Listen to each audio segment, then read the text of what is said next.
All right, let's start our next speech by VITALY ZABINAKO. Welcome him.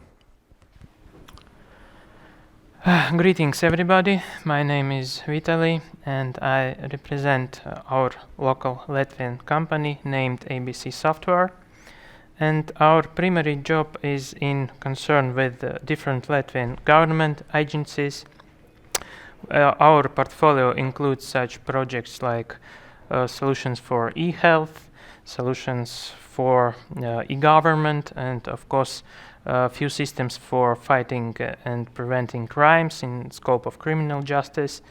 But here I would like to talk about our product which we are developing inside our organization for about 2.5 years.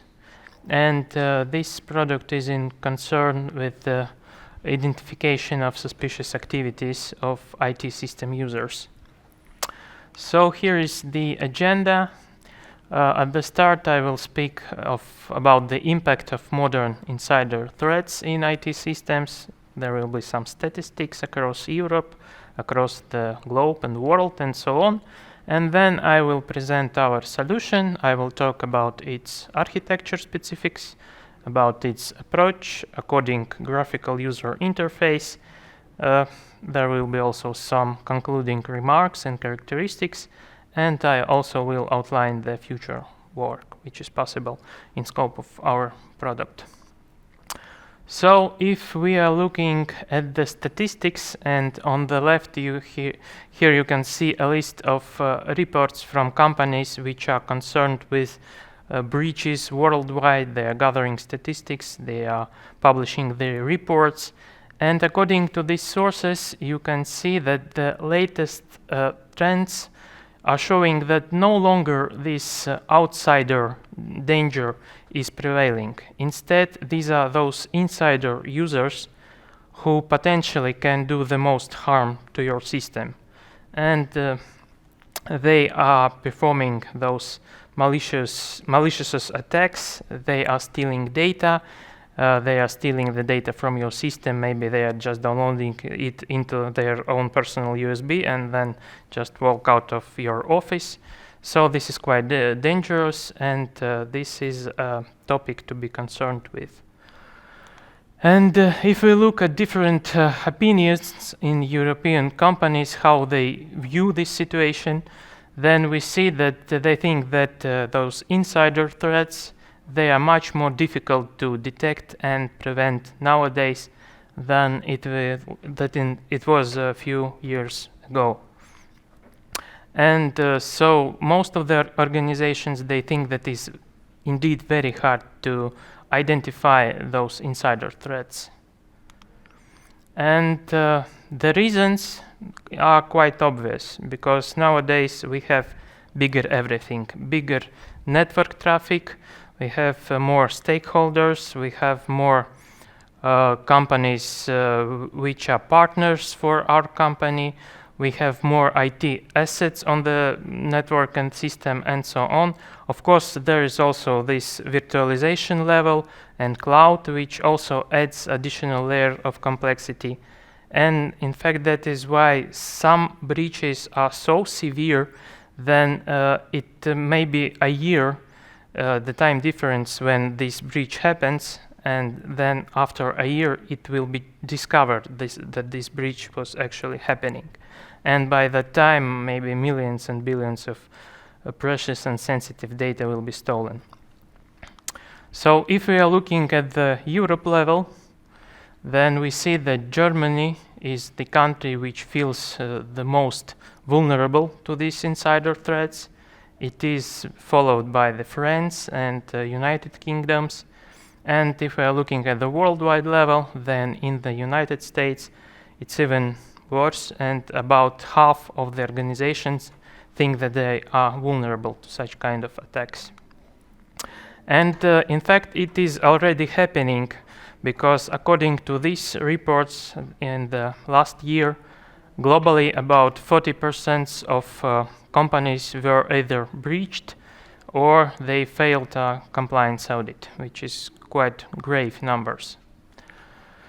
So to fight this according to the statistics, these companies, they try to increase their budget to fight this kind of attacks, and many companies said that they will try to increase their budget not just somewhat, but really substantially and significantly, so they can prevent such kind of attacks. And now back from statistics to more practical things, the question is what we can do to fight these threats. There are rather many options. Of course, we can ensure additional access rules and policies. We can set more strict passwords. We can use different strong encryption methods and protocols and so on. We can replace separate point solutions with whole frameworks which is related to security. But one particular field which is very interesting and which is very interesting for us and our product is the monitoring and analyzing data patterns. So we can monitor how users are performing inside the system, what they are doing, and then we can validate their actions against the statistical profile. And here is our product. It is called e-StepControl for identifying suspicious activities, and I will try to run a short promo video. Let's hope that this time there will be sound and everything will be fine.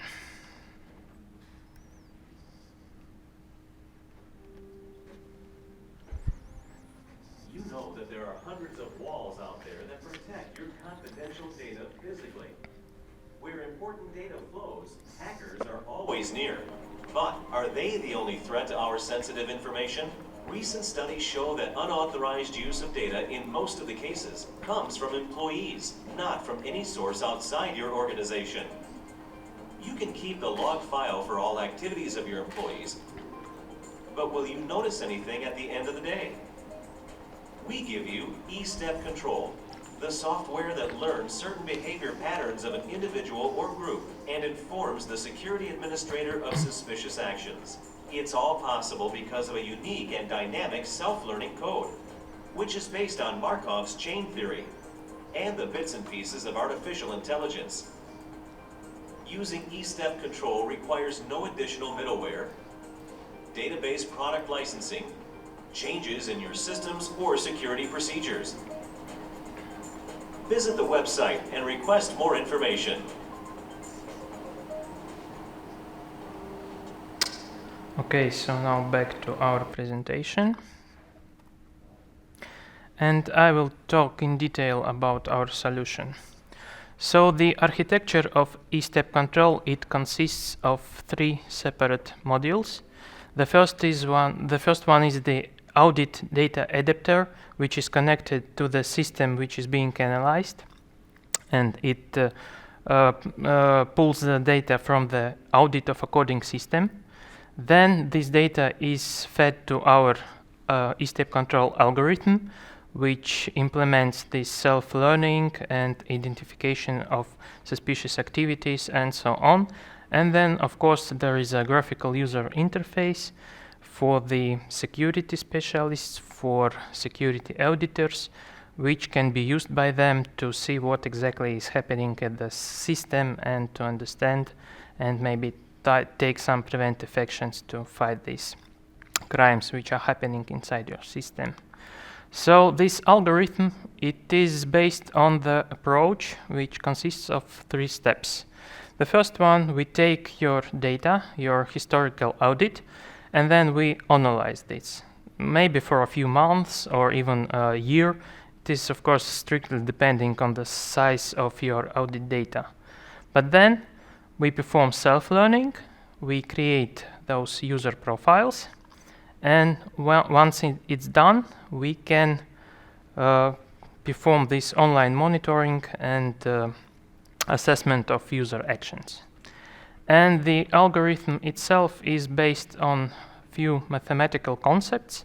We utilize the graph theory, we use Markov chains, we use some of suspiciousness metrics, and so on.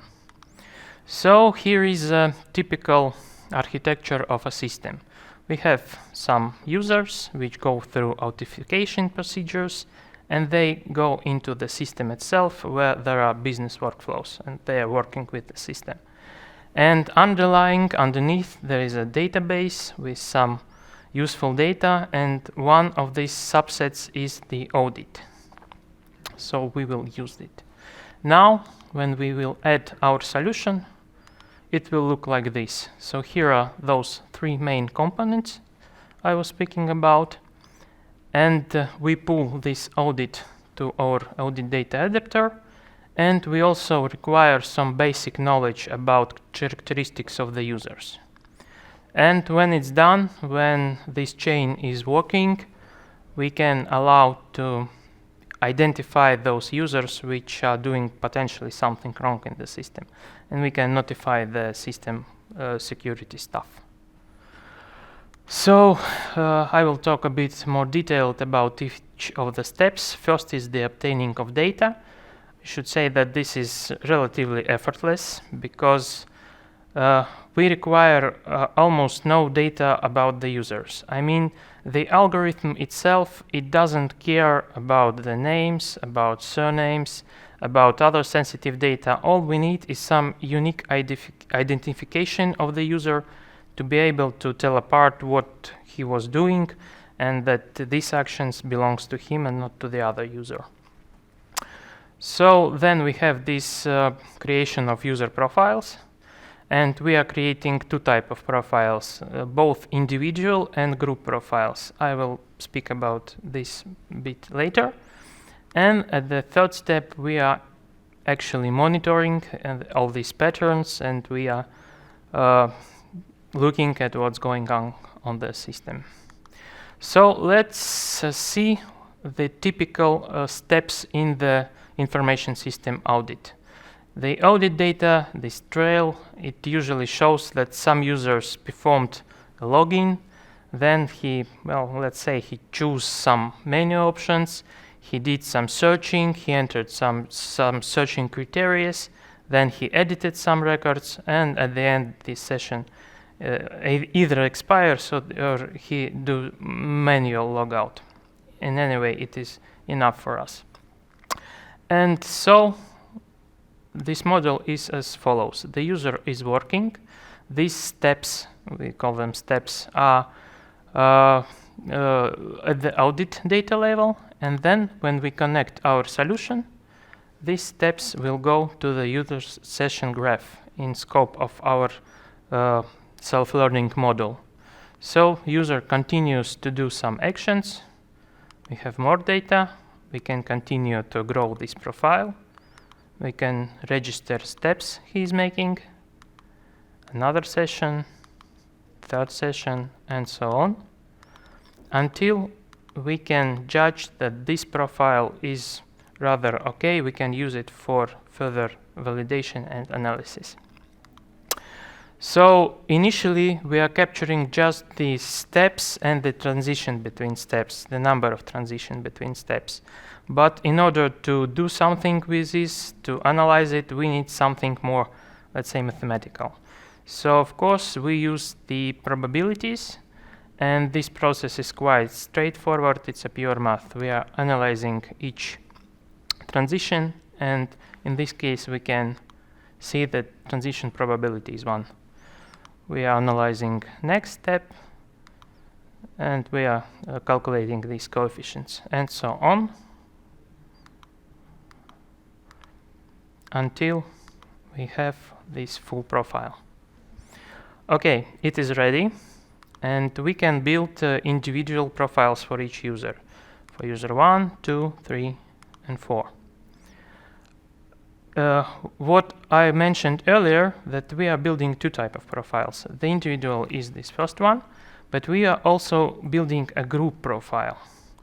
And we are doing it in this way. We take the first user, and if we see that the next user has the same job, for example, he's the same data operator like the first user, or he belongs to analytical stuff and so on, we can merge these profiles together to get this united profile.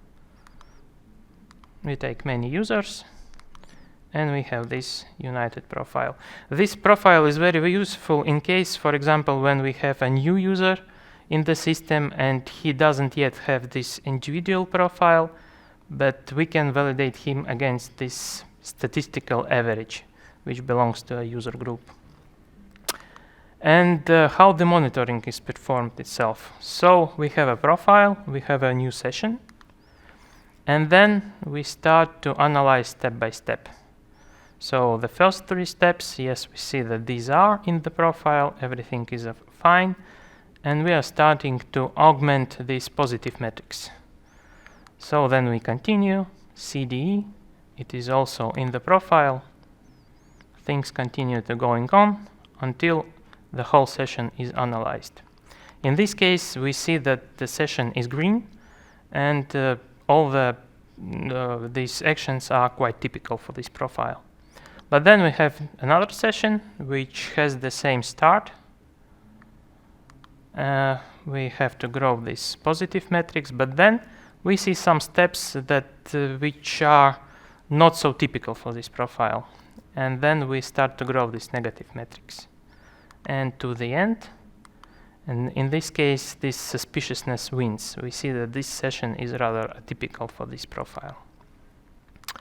And looking at the distribution of those 2 metrics and feeding them to a single mathematical formula, we can obtain a single coefficient of suspiciousness, which is designed to provide information of either this session is all right or it is not all right.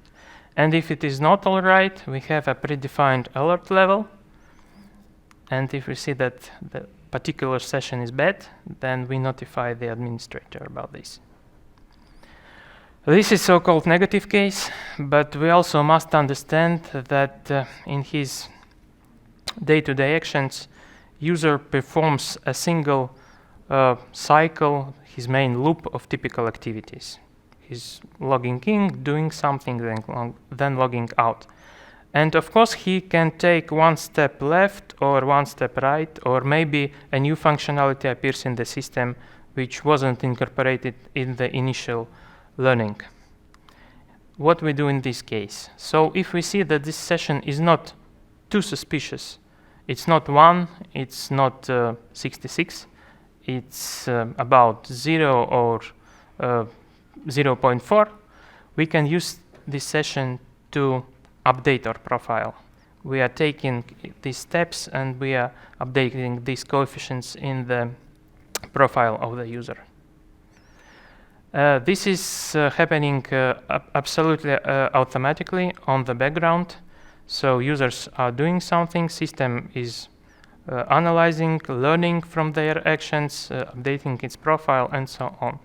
But there are also maybe situations when the system auditor must take some actions. For example, let's consider that we have a set of session which at the start is completely gray, unidentified, we don't know what is happening there. But then after learning, system performs classification and defines this threshold to be able to tell apart good sessions from bad sessions. In this case, we see that if we have a new session which by its characteristics is similar to the green, then of course it will be green. And if it's close to the red, then it will be red. But what's happening if this new session is very near to the threshold? We understand that there may be some cases when a user is performing something that is atypical to him. For example, he performs an action once per year, or maybe even once per 2 years. But this action is allowed to him. Technically, he is allowed to do this. And what we do? In this case, this session will be negative. The auditor will get a coding information, but then in the user interface, he can enforce the status of the session and said that this particular session, in fact, it was correct. So we perform the status update, and then we are feeding this information back to the learning algorithm and we have this corrected threshold, which takes into the account these actions in the scope of the future. So here are a few screenshots from the user interface of our system. You see that we have a so-called top 5 of most suspicious users, which are doing something in the system. We can go to the list of sessions, we can choose one, we can see individual profiles, we can analyze what is happening there, which steps are green, which steps are red. And of course we have some kind of configuration options, for example, to tell that e-StepControl has to learn these patterns for a few months, and only then it will start to analyze and give warnings to the auditor. What we must understand, first of all, is that this method, it's not a panacea. Yeah? It doesn't give you a 100% of ensurement that you are identifying all of the suspicious activities in the system. It's about 85. I mean, we can say to the auditor that something is fishy, something wrong going there, and you have to go and explore this audit data and see it for yourself, and then take actions. Of course, we also must understand that the important prerequisite is the qualitative and detailed size of this learning set, which we use for the start for learning the patterns of the user behavior. And if it is big enough, then the result is also reliable enough. And for now, as I said, we are concerned with these probabilities, with these steps, with these mutual paths of the steps, but for the future prototypes, we hope to incorporate additional analysis of metadata, like IP addresses, like access time. So if someone starts to download a huge amount of data from the different IP address at night, then obviously something is going wrong, and our system will be able to take this into an account. So to sum up, I would say that identifying suspicious activities is like mining needle in a haystack. It is very little time and so much high. But e-StepControl is like an appropriate tool to do so and to find this particular user which is behaving wrong. Thank you for your attention. All right, we have a couple of minutes for questions. So, are there any questions?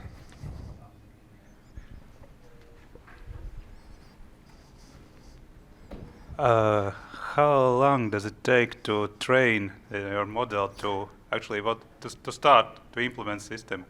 Of course, it is very dependent on the size of your audit on data. threshold, what you put for reliability and such things, or you have some? Well, we require the installation of a Mongo database on your infrastructure for the storage of user profiles. And the algorithm itself, it is made using the .NET framework. So basically you need two things, and when you are done with this, you can start to analyze this audit data. Okay, but my question was, when the system is ready to start to be implemented, when the this model is trained enough, how long does it take to gather user data, to analyze all the processes? I understand. We have different options and ability to set characteristics and parameters, but the one obvious parameter is the minimal number of sessions which the system has learned from this user to start this process. So if you are using our system, maybe you will see that for a month or 2 months, many users will be just gray, and it will mean that they are still learning, and some users will appear as green or red. Thank you. You're welcome. Any other questions?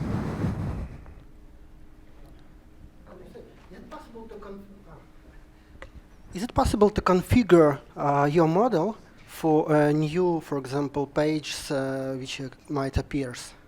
What do you mean by pages? New resources, for example. You think at the physical level? Well, we have ability to enhance our Mongo database and add additional hardware to utilize these computing resources and to increase the scalability of the system. Because Mongo database is able to incorporate additional shards, and it is, well, in fact, it is not our concern, it is absolutely technical possibility for this Mongo infrastructure. So for us, it is rather transparent. So it's scalable? It's absolutely scalability, yeah. All right. Any other questions?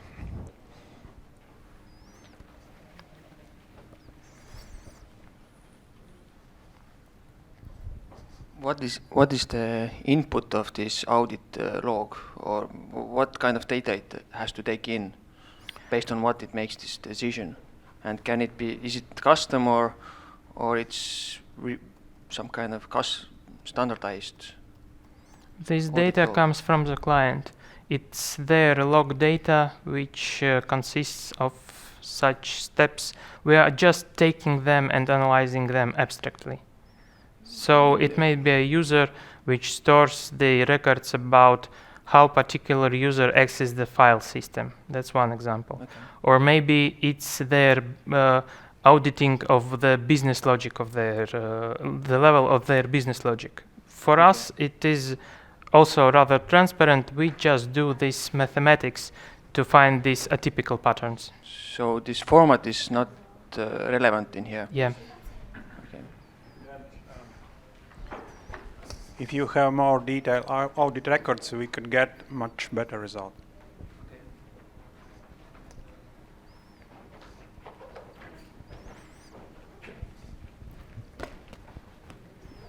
Any other questions?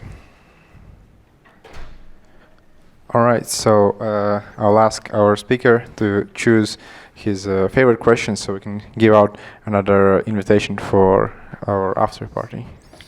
Well, I like also like previous speaker, I like the first question. The first thing. So the first question. The first question was from you. All right. Congratulations. All right, and let's thank you. Thanks again for Thank you. your presentation. Thank you. you.